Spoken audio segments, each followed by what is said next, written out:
Hello friends, आपका स्वागत है मेरे चैनल भक्ति की शक्ति में। आज मैं आपके लिए योगिनी एकादशी व्रत की कथा लेकर आई हूँ। हिंदू धर्म ग्रंथों में हर एकादशी का अलग अलग महत्व बताया गया है। इन्हीं अलग अलग विशेषताओं के कारण इनके नाम भी अलग अलग रखे गए हैं। प्रत्येक वर्ष में 24 एकादशियाँ होती हैं। आषाढ़ मास की कृष्ण पक्ष की एकादशी को योगिनी एकादशी कहते हैं। योगिनी एकादशी का व्रत करने से समस्त पापों का नाश होता है और मोक्ष की प्राप्ति होती है। योगिनी एकादशी व्रत की कथा महाभारत काल की बात है। एक बार धर्मराज युधिष्ठिर ने भगवान श्री कृष्ण से कहा कि हे त्रिलोकीनाथ, मैंने ज्येष्ठ माह के शुक्ल पक्ष की निर्जला एकादशी की कथा आपसे सुनी है।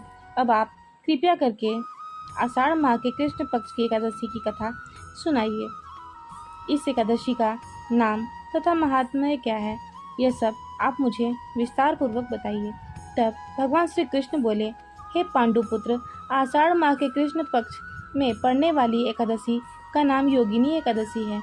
इस व्रत के प्रभाव से सभी पाप नष्ट हो जाते हैं।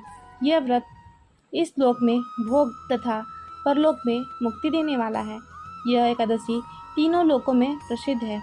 इस व्रत से सभी पाप नष्ट हो जाते हैं। मैं तुम्हें एक कथा सुनाता हूँ, जिसे तुम ध्यानपूर्वक सुनो। कुबेर नाम के एक राजा अलकापुरी में राज्य करते थे। वह भगवान शिव के परम भक्त थे। उनका हेममाली नाम का एक सेवक था, जो पूजा के लिए फूल लाया करता था। हेममाली की विशालाक्षी नाम की एक अति सुंदर स्त्री थी।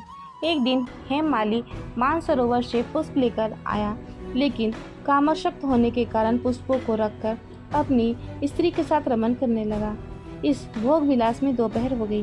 हेममाली की राह देखते देखते जब राजा कुबेर को दोपहर हो गई, तो उन्होंने क्रोधपूर्वक अपने सेवकों को आज्ञा दी कि तुम सब जाकर पता करो कि हेममाली पुष्प लेकर क्यों नहीं आए। तब सेवकों ने उसका पता लगाया और सेवकों ने राजा को बताया कि हेममाली अपनी स्त्री के साथ रमन कर रहा है। इस बात को सुनकर राजा ने हेममाली को अपनी सभा में बुलाने की आज्ञा दी। डर से कांपता हुआ हेममाली राजा के सामने उपस्थित हुआ। उसे देखकर राजा बहुत क्रोधित हुए। राजा बोले, अरे ओ अधर्मी, तुमने मेरी परम पूजनीय देवों के देव भगवान शिव का अपमान किया है। मैं तुम्हें श्राप देता हूँ कि तू स्त्री के वियोग में तड़पे और मृत्यु लोक में जाकर कोढ़ी का जीवन जिए। कुबेर के श्राप से वह यक्ष स्वर्ग से सीधा पृथ्वी पर आ गिरा और कोढ़ी हो गया। उसकी स्त्री भी उससे बिछड़ गई।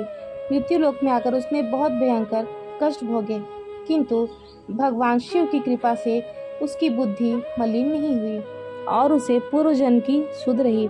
अनेक कष्टों को भोगता हुआ तथा अपने पूर्व जन्मों के कुकर्मों को याद करता हुआ वह हिमालय पर्वत की ओर चल पड़ा। चलते चलते वह मार्कंडेय ऋषि के आश्रम में जा पहुंचा।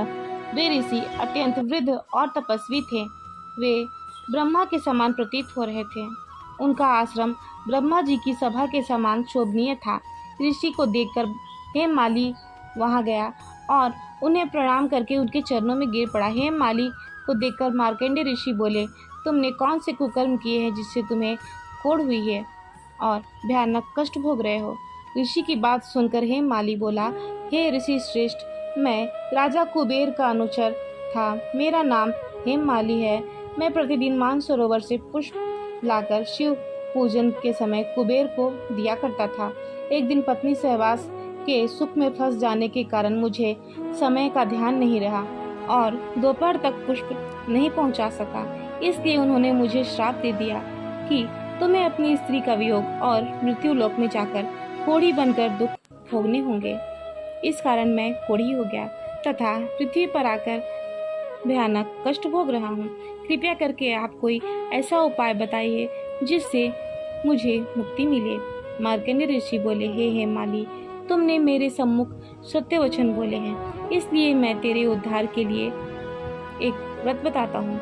यदि तुम आषाढ़ माह के कृष्ण पक्ष की योगिनी नामक एकादशी का विधि पूर्वक व्रत करोगे तो तुम्हारे सभी पाप नष्ट हो जाएंगे। महर्षि के वचन सुनकर हेममाली अति प्रसन्न हुआ और ऋषि के बताए अनुसार योगिनी एकादशी का विधि पूर्वक व्रत किया।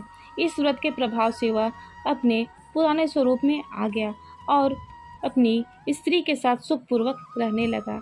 भगवान श्री कृष्ण बोले, हे राजन, इस योगिनी एकादशी की कथा का फल 88,000 ब्राह्मणों को भोजन कराने के बराबर है। इस व्रत से सभी पाप नष्ट हो जाते हैं और अंत में मोक्ष प्राप्त करके प्राणी स्वर्ग लोक का अधिकारी बनता है। जय हो भगवान विष्णु की। योगिनी एकादशी व्रत की पूजा विधि। योगिनी एकादशी के दिन सुबह उठकर स्नान आदि से निवृत्त होकर स्वच्छ वस्त्र पहने एकादशी व्रत का संकल्प लें। उसके बाद घर के मंदिर में पूजा करने से पहले एक वेदी बनाएं। उस पर सप्तधान, उड़द, मूंग, गेहूं, चना, जौ, चावल और बाजरा रखें। वेदी के ऊपर एक कलश रखें और उसमें आम या अशोक के 5 पत्ते रखें। वेदी पर भगवान विष्णु की मूर्ति या तस्वीर रखें। भगवान विष्णु को पीले फूल, ऋतुफल और तुलसी दल अर्पित करें। फिर धूप दीप से भगवान विष्णु की आरती करें। योगिनी एकादशी की कथा सुने या पढ़ें। शाम में भगवान विष्णु की पुनः आरती करें। फलाहार ग्रहण करें। रात्रि में सोए ना, बल्कि भजन कीर्तन करते हुए जागरण करें। अगले दिन ब्राह्मण को भोजन करवाएं और यथाशक्ति दान दक्षिणा देकर विदा करें। इसके बाद स्वयं भोजन ग्रहण कर व्रत का पालन करें। योगिनी एकादशी व्रत का महत्व। हिंदू धर्म ग्रंथों के अनुसार योगिनी एकादशी के बारे में भगवान श्री कृष्ण ने कहा है कि इस व्रत को करने से 88,000 ब्राह्मणों को भोजन कराने का फल मिलता है। धार्मिक मान्यता के अनुसार योगिनी एकादशी का व्रत श्रद्धापूर्वक करने से व्यक्ति के कुष्ठ रोग तथा कोढ़ पूरी तरह से ठीक हो जाते हैं तथा अनजाने में किए गए पाप भी नष्ट हो जाते हैं। फिलहाल इस वीडियो में इतना ही। अगर आपको मेरी यह वीडियो अच्छी लगी हो तो मेरे वीडियो को लाइक करें और ज़्यादा से ज़्यादा शेयर करें और मेरे चैनल को सब्सक्राइब करना न भूलें। वीडियो में अंत तक बने रहने के लिए आपका धन्यवाद।